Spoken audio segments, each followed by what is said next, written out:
या देवी सर्वभूतेषु शक्तिरूपेण संस्थिता नमस्तस्यै नमस्तस्यै नमस्तस्यै नमो नमः। 8वां अध्याय रक्त बीज वध। मैं अनिमा आदि सिद्धिमयी किरणों से आवृत भवानी का ध्यान करता हूँ।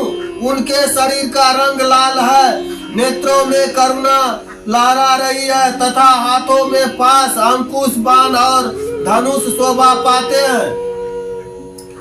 ऋषि कहते हैं चंड और मुंड नामक दैत्यों के मारे जाने पर तथा बहुत सी सेना का संहार हो जाने पर दैत्यराज ने प्रतापी शुंभ के मन में बड़ा क्रोध हुआ और उनके दैत्यों की संपूर्ण सेना को युद्ध के लिए कूच करने वाली आज्ञा दी। वह बोला, आज उदय युद्ध नाम के 46 दैत्य सेनापति अपनी सेना के साथ युद्ध के लिए प्रस्थान करे। कंबू नाम वाले दैत्यों के 84 सेना नायक अपनी वाहिनी से घिरे हुए यात्रा करें। 50 कोटि वर्य कुल के और 100 धर्म कुल में असुरों सेनापति मेरी आज्ञा से सेना सहित कूच करे।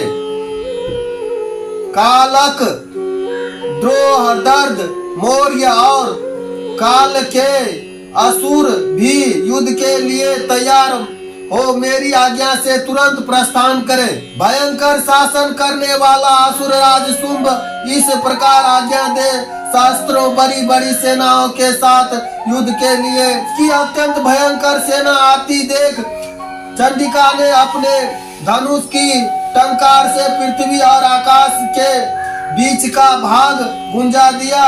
राजन, तदंतर देवी ने सिंह के भी बड़े जोर जोर से दहाड़ आरंभ किया। फिर अंबिका ने घंटे के शब्द से उस ध्वनि को भी बढ़ा दिया।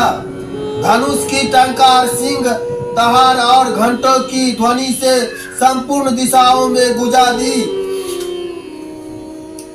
उन्होंने भयंकर शब्द से काली ने अपने विकराल मुख को भी बढ़ा लिया। इस प्रकार वे विजयानी हुई। सबसे पहले हंस युक्त विमान पर बैठी हुई अक्ष सूत्र और कमंडलू से सुशोभित ब्रह्मा जी की शक्ति उपस्थित हुई, जिसे ब्रह्मानी कहते हैं। उन तुलमुल नाद को सुनकर दैत्यों की सेना ने चारों ओर से आकर चंडिका देवी के सिंह तथा काली देवी को क्रोध पूर्वक घेर लिया। राजन, इस बीच में असुर के विनाश तथा देवताओं के अभ्युदय के लिए ब्रह्मा, शिव, कार्तिकेय, विष्णु तथा इंद्र आदि देवता की शक्तियां जो अत्यंत पराक्रम और बल से प्रसन्न थी, उनके शरीर से निकलकर उन्हीं के रूप में चंडिका देवी के पास आई। जिस देवता का जैसा रूप, जैसा वेशभूषा और जैसा वाहन था, ठीक वैसा ही साधनों में संपन्न हो उनकी शक्ति असुरों से युद्ध करने के लिए आई। महादेव जी की शक्ति वृषभ पर आरूढ़ हो, हाथ में श्रेष्ठ त्रिशूल धारण किए, महानाग का कनकन पहने, मस्तक में चंद्र खासे विभूषित हो वहां आ पहुंची। कार्तिकेय जी का शक्ति रूपा जगदम्बा का उन्हीं का रूप धारण किए श्रेष्ठ मयूर पर आरूढ़ हो हाथ में शक्ति लिए दैत्यों से युद्ध करने के लिए आई। इसी प्रकार भगवान विष्णु की शक्ति गरुड़ पर विराजमान हो शंख, चक्र, गदा, सकंड, धनुष तथा खड्ग हाथ में लिए वहां आई।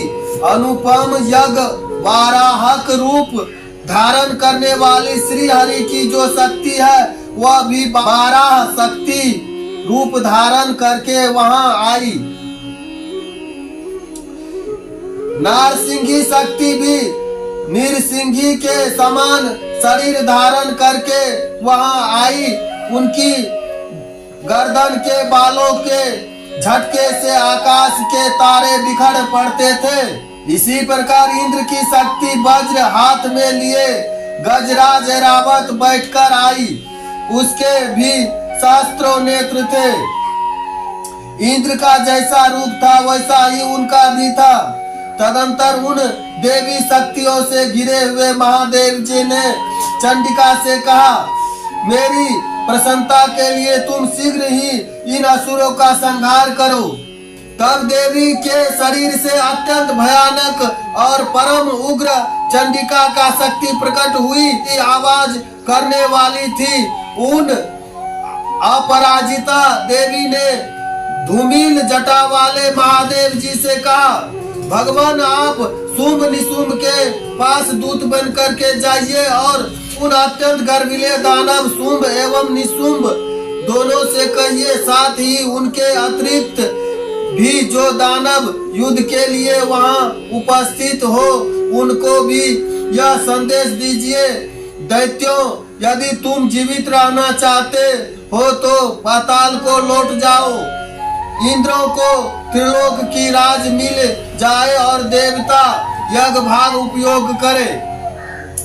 यदि बल के घमंड में आकर तुम युद्ध की अभिलाषा रखते हो तो आओ, मेरी सिवाइयां योगनियां तुम्हारे कच्चे मांस से तृप्त हो चुकी। उस देवी ने भगवान शिव को दूत कार्य में नियुक्ति किया था, इसीलिए वह शिव दूती के नाम से संसार में विख्यात हुई। वे महादैत्य भी भगवान शिव के मुंह से देवी के वचन सुनकर क्रोध में भर गए और वहां कात्यायनी विराजमान थी उस और बढ़े हुए। तदंतर वे दैत्य अमरसा में भरकर पहले ही देवी के ऊपर बाण शक्ति और ऋषिष्ट आदि शास्त्रों विनिष्ट करने लगे। तब देवी ने भी खेल खेल में ही धनुष की टंकार की और उसके छोड़े हुए बड़े बड़े बाणों द्वारा दैत्यों के चलाए हुए बाण को शूल शक्ति और फरसों को काट डाला। फिर काली उसके आगे होकर शत्रुओं को शूल के प्रहार से विदीर्ण करने लगी और खटवांग से उनका कछुमर निकालती हुई रणभूमि में विचरने लगी। ब्रह्मणी भी जिस और दौड़ती उसी और अपने कमंडलू का जल छिड़क कर शत्रुओं के ओज और पराक्रम को नष्ट कर देती थी।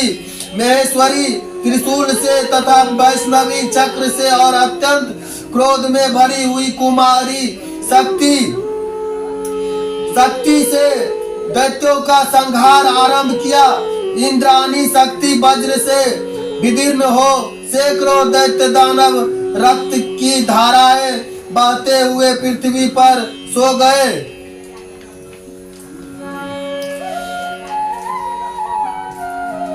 बारह ही शक्ति कितनों को अपनी थुथुन की मार से नष्ट किया। दाढ़ों की अग्रभाग से कितनों की छाती छेद डाली तथा कितने ही दैत्य उसके चक्र की चोट से विदीर्ण होकर गिर पड़े। नारसिंही भी दूसरे महादैत्य को अपने नखों से विदीर्ण करके खाती और सिंहनाद से दिशाओं में एवं आकाश को गुंजाती हुई युद्ध क्षेत्र में विचरने लगी।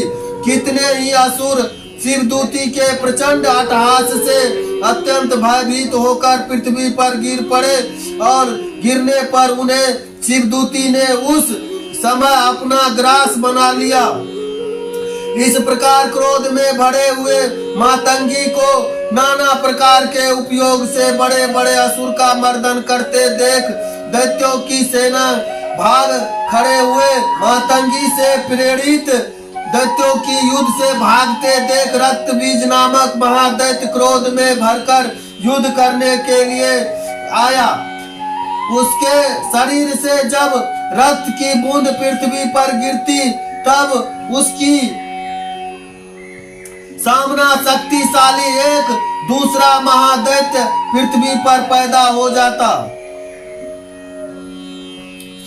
उसके शरीर से जब रक्त की बूंद पृथ्वी पर गिरती तब उसके समान शक्तिशाली एक दूसरा महादैत्य पृथ्वी पर पैदा हो जाता।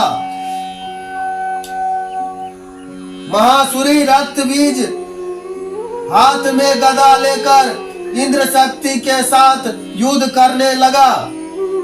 तब इंद्री ने अपने वज्र से रक्त बीज को मारा। वज्र से घायल होने पर उसके शरीर से बहुत सा रक्त चूने लगा और उससे उसी के समान रूप तथा पराक्रम वाले योद्धा उत्पन्न होने लगे। उसके शरीर से रक्त की जितनी बूंदे गिरती उतने ही पुरुष उत्पन्न हो गए। वे सब रक्त बीज के समान ही वीर्यवान, बलवान तथा पराक्रमी थे। वे रक्त से उत्पन्न होने वाले पुरुष भी अत्यंत भयंकर अस्त्र शस्त्र का प्रहार करते हुए वहां मातंगी के साथ घोर युद्ध करने लगे। पुनः वज्र के प्रहार से जब उनका मस्तक घायल हुआ तब रक्त बहने लगा और उससे हजारों पुरुष उत्पन्न हो गए। वैष्णवी ने युद्ध में रक्त बीज पर चक्र का प्रहार किया तथा इंद्री ने उस महादैत्य सेनापति को गदा से चोट पहुंचाई।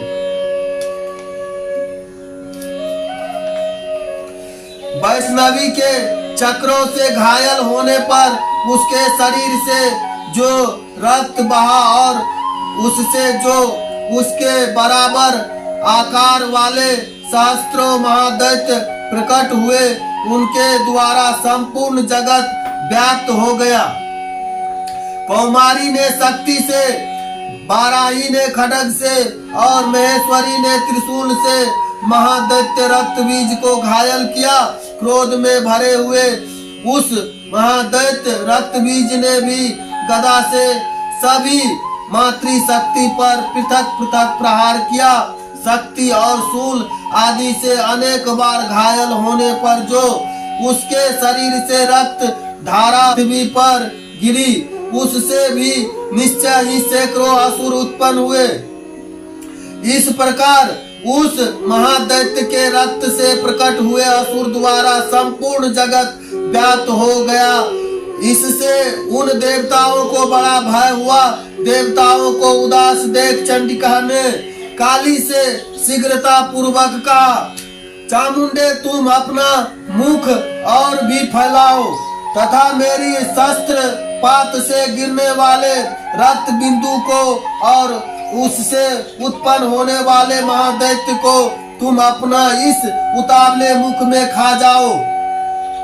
इस प्रकार रक्तों से उत्पन्न होने वाले महादैत्यों को भक्षण करती हुई तुम रण में बिचरती रहो। ऐसा करने से उस दैत्य का सारा रक्त छीन हो जाने पर वह स्वयं ही नष्ट हो जाएगा। उन भयंकर दैत्यों से जब तुम खा जाओगी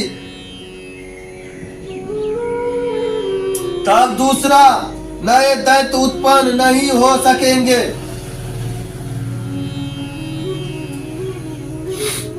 कालिका से योग कर चंडिका देवी ने शूल से रक्त बीज को मारा और काली ने अपने ही मुख में उसका रक्त ले लिया। तब उसने वहां चंडिका पर गदा से प्रहार किया, किंतु उस गदा पात से देवी को तनिक भी वेदना नहीं पहुंची। रक्त बीज के घायल शरीर से बहुत सा रक्त गिरा, किंतु जो ही वह गिरा तो ही चामुंडा ने उसे अपने मुख में ले लिया। रक्त गिरने से काली के मुख में जो महादैत्य उत्पन्न हुए उन्हें भी वह चाट कर गई और उसने रक्त बीज का भी वह चाट कर ली गई। उसने रक्त बीज का भी पी लिया। तदंतर देवी ने रक्त बीज को, जिसका रक्त चामुंडा ने पी लिया था, वह वज्र धारण खड्ग तथा रिशिष्ट आदि से मार डाला। राजन, इस प्रकार अस्त्रों शस्त्रों समुदाय से आहत एवं रक्तहीन हुआ महादैत्य रक्त बीज पृथ्वी पर गिर पड़ा। नरेश्वर, इससे देवताओं को अनुपम हर्ष की प्राप्ति हुई और मातंगी गण उन असुरों के रक्तपान के मद में उद्धत सा होकर नृत्य करने लगा। इस प्रकार श्री मार्कंडेय पुराण सावर्णिक मनमंत्र की कथा अंतर्गत देवी महात्मा रक्त बीज वध नामक 8वां अध्याय पूरा हुआ।